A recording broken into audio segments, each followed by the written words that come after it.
Le ministre de l'économie et des finances, Souleymane Lawani, était au cabinet du président Bouniayi pour discuter de l'évaluation du Bénin par le FMI. Dans l'ensemble, il faut dire que cette évaluation est acceptable, mais il est à constater, selon l'expert du FMI, que la masse salariale du Bénin est trop élevée à la date d'aujourd'hui, ce qui causerait des difficultés au gouvernement. Suivez ici le chef division Afrique du FMI et la réaction du ministre de l'économie et des finances. Nous venons de parler avec son Excellence le Président de la République. Nous avons fait les cadres sur l'évaluation du programme du FMI avec le Bénin et nous avons aussi discuté les défis et les perspectives pour l'année 2009.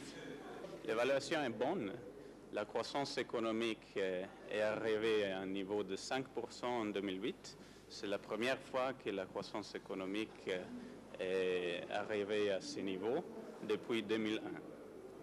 L'inflation est en train de diminuer et les finances publiques sont dans une situation bonne. Pour 2009, nous avons partagé avec son Excellence le Président de la République notre analyse sur la situation économique, en particulier sur l'impact de la crise mondiale sur le Bénin, qui pourrait avoir un effet négatif au niveau de croissance et au niveau aussi des recettes budgétaires. Donc, nous avons discuté des mesures qu'on peut prendre pour améliorer cette situation.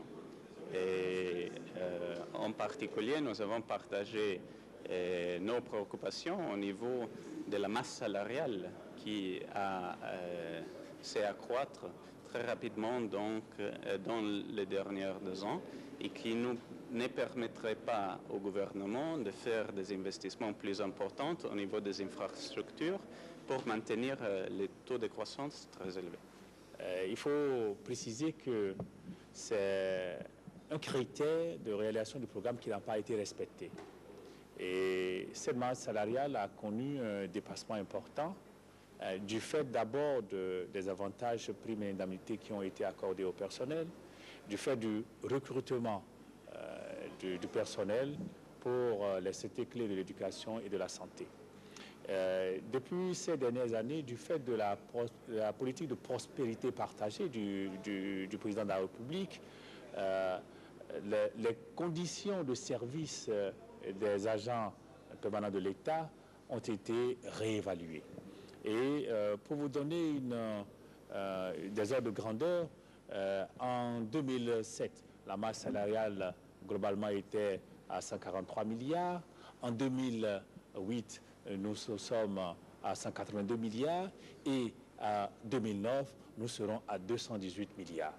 Et il faut rapprocher cette augmentation de la masse salariale de l'augmentation des dépenses, des recettes totales engrangées au niveau de la douane, au niveau des impôts.